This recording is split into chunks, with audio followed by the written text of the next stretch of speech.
The most dangerous threat is not the one everyone fears. It's the one everyone notices too late. While the football world argues about France, Brazil, and Argentina, something unsettling has been happening in Spain. A new generation has arrived, which is fearless, ruthless, and exceptionally gifted. And with the 2026 World Cup approaching, the rest of the world may be facing a problem far bigger than it realizes. Il s'est retourné, il va tenter l'accélération. Yamal est passé une première fois. Yamal! Think about what that actually means for a second. The most decorated club in football history, the club that has built half of every Spain squad since the Second World War, just got told they are not needed. Dean Huyson was available. Dani Carvajal was fit enough. Both of them were left at home. That is not an oversight, and that is not bad luck. That is a manager making a statement so loud the whole country heard it. And what a statement it turned out to be. Luis de la Fuente looked at the most politically charged selection any Spain coach has ever faced, and he picked the players who win him football matches. The Madrid presidency tried to turn it into a scandal during their own election cycle. The newspapers tried to turn it into a culture war. He just shrugged and said, and this is a direct quote, that there are no club players in his squad, only national team players. That right there is not a selection policy. That is a man telling the most powerful institution in Spanish football that he does not work for them anymore. The math behind it is brutal in its simplicity. Real Madrid spent the entire 2025-26 season chasing trophies and finishing with none. Barcelona, meanwhile, won La Liga, won the Super Cup, and produced 8 players who became automatic picks. So Spain are going to North America with one more Barcelona player than the legendary 2010 squad that lifted the trophy in Johannesburg. Read that again slowly, because that comparison should be impossible. And the men inside that dressing room already know the truth that the pundits are still circling around. Luis de la Fuente was never supposed to be standing here. He grew up in a wine town in La Rioja, spent 11 years as a left-back at Athletic Club, and never managed a senior club side in his entire life before Spain handed him the keys. The Federation gave him the job in December 2022 because nobody else with a bigger reputation wanted the heat after the Morocco disaster in Qatar. And here is the part of the story most people will never tell you. He had been quietly running Spain's youth pipeline for over a decade. He won the European Under-19 title, then the Under-21 title, then an Olympic silver.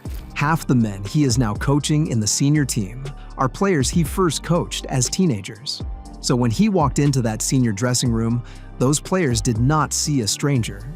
They saw the man who believed in them before anyone else did. That is the kind of trust money cannot buy, and tactics cannot replicate. But the real revolution happened on the pitch. For 16 straight years, every single Spanish manager built the team around possession. Pass it, pass it, pass it again, smother the opponent with the ball until they break. De la Fuente looked at all of that history and decided it was time to stop. At Euro 2024, Spain beat Croatia with 47% of the ball. That single statistic ended a 136-match streak of outpossessing opponents that went all the way back to 2008. He killed the most successful tactical identity in modern Spanish history, and the country thanked him by buying him a trophy. 7 games, 7 wins, 15 goals, a tournament record. He did not just win the Euros. He won them by beating every former world champion and European champion left on the bracket. Italy, Germany, France, England, all of them gone in the same month. A lot of people called it a fluke. They are about to find out it was not. Now we need to talk about the kid from postcode 08304. Lamine Yamal was born in a working-class neighborhood of Mataró that El País once described as forgotten and stigmatized. He still celebrates every goal by holding up the last 3 digits of his postal code, because that is the corner of the world that raised him, and he refuses to forget it. That detail tells you almost everything you need to know about why this kid does not crack under pressure. He grew up being told he was from the wrong part of town. Now he is the second best player on the planet at 18 years old. And he is using a gesture only the people who actually understand him will recognize. The numbers from this past La Liga season are the kind of thing you read twice to make sure you read it right. 16 goals and 11 assists in 28 league matches. Top assist provider in the entire Spanish league. An average rating of 8.33 across the whole campaign. He finished second in the Ballon d'Or, behind only Ousmane Dembélé. 24 total goals across all competitions. He is currently a teenager. But the moment that defines him is not the statistics. It is what happened in the Euro semi-final against France. Before the game, Adrien Rabiot told the French press that Yamal needed to do more than he had done so far. The kid posted one line on Instagram that night, and the line was, "Move in silence, and only speak when it is time to say checkmate." The next day, he curled in an equalizer past Mike Maignan with Rabiot in his shadow. After the final whistle, he looked into the camera and said, "Speak now." The morning after, he posted one word, checkmate. That is not a footballer. That is a chess player wearing a Barcelona shirt.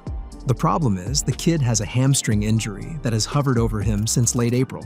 Spain might have to open this tournament without him on the pitch, and the entire weight of the country's expectations is currently sitting on a tendon that decided to misbehave at the worst possible moment.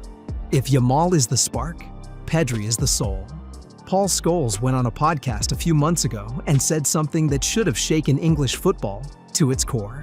He said Pedri is the best midfielder in the world right now, and he is essentially Xavi and Iniesta combined into one human being. Then, he pointed out that Pedri held the ball for 7 of the 8 injury time minutes in a recent match just to kill the clock. 7 minutes. By himself. Against a Premier League team. That kind of game intelligence is not coached. That is a player born understanding what football actually is.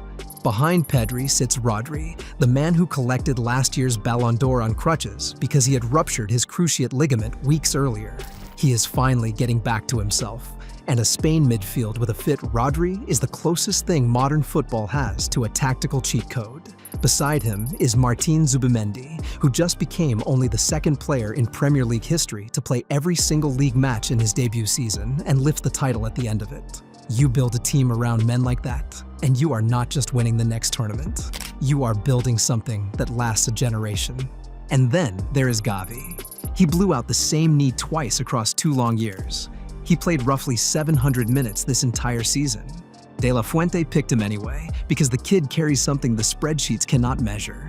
He calls Gavi the little toy and the one who brings joy, and he has already hinted that this is the player who will eventually wear the captain's armband. Now for the part nobody outside Spain is talking about. Joan Garcia was an Espanyol goalkeeper 12 months ago. Barcelona triggered his €25 million release clause, and he walked into the rivals across the city and immediately became the best shot stopper in La Liga. The save he made against Alaves in the 25th minute, where he physically used a teammate's body as a launching pad to get across his goal, is the kind of save coaches will be showing to academy kids for the next 10 years. When he went back to Espanyol with Barcelona, the crowd pelted him with fake banknotes carrying his face. They called him a traitor. He made 6 saves, and Barcelona won 2-0. After the match, Hansi Flick said only one sentence about him. He said, "Thank you, Joan, you played unbelievable." That is the kind of mental armor you only build by being hated for choosing yourself. In front of Joan stands Pau Cubarsí, a center-back born in 2007 who already has a release clause of €500 million. Beside him is Eric Garcia, who played 4 different positions for Barcelona this season and was outstanding in every single one. Marc Cucurella is the locomotive at left back who provided the assist for the Euro final winner. And up front, Mikel Oyarzabal has now scored in 4 major international finals, including the goal that broke English hearts in Berlin. Spain is walking into this World Cup on a 31-match unbeaten run. They have not lost a competitive 90 minutes since March 2023. Their qualifying campaign produced 21 goals and conceded just 2. The bookmakers have them as co-favorites alongside France at roughly plus 475. But the version of this team that scares me the most is not the one with the trophies and the statistics. It is the version that walks onto every pitch already knowing what every teammate is going to do, because they have been doing it together since they were children. The risk is real.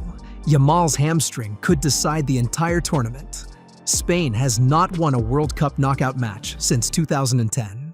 Every time they have gone to penalties in the last decade, they have lost. The lottery does not love them. But cohesion travels well over 39 days of a World Cup. Cohesion does not get tired. Cohesion does not have ego problems. And cohesion is exactly what Argentina rode to glory in Qatar with Lionel Messi. The kid from postcode 08304 turns 19 the week of the final at MetLife Stadium. The only thing left to find out is whether he blows out the candles as a world champion. That is the Spain problem the rest of the world is about to discover in North America. Drop your prediction in the comments and tell me who you think actually lifts the trophy in July.